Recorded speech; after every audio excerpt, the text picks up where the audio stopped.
Capitalism loves to blame everyone and everything for the current food shortage that the world is facing right now. It's Biden's fault. It's Putin's fault, they cry.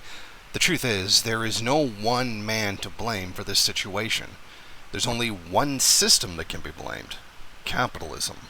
Marxist economist Michael Roberts has an excellent blog on the current food situation that sheds some light on what we need to know.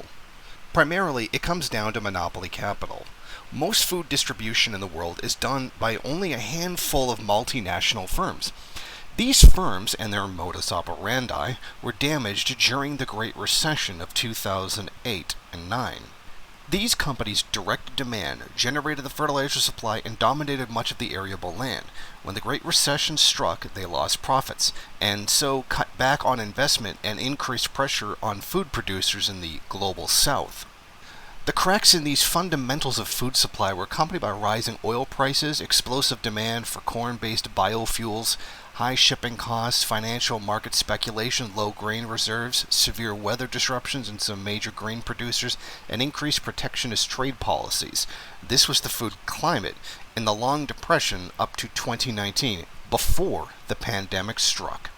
The food crisis after the Great Recession was relatively short-lived, but followed by another food price explosion in 2011-12. Finally, the commodities boom ended and the food prices were relatively stable for a while, but the pandemic slump provoked a new crisis as the global supply chain collapsed. Shipping costs rocketed and fertilizer supplies dried up. The cereal price index showed prices hit their 2008 level in 2021. Africa is the most vulnerable region. North Africa is a huge net importer of wheat, most of which comes from Russia and Ukraine, so it faces a particularly acute food crisis. Sub-Saharan Africa is predominantly rural, but its growing urban populations are relatively poor and more likely to consume imported grain. Farmers in many parts of Africa are struggling to access fertilizers even at inflated prices due to shipping and foreign exchange problems.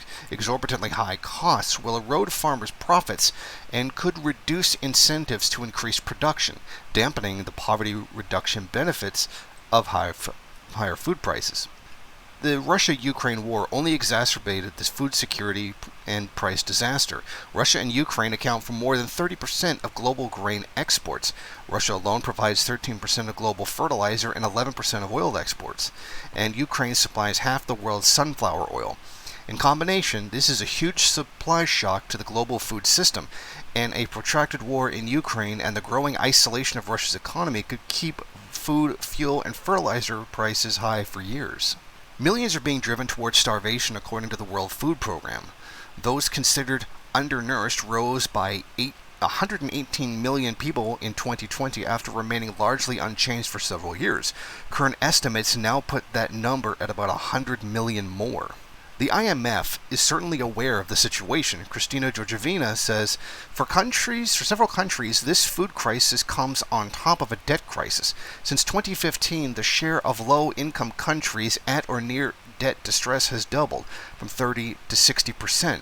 For many, debt restructuring is a pressing priority.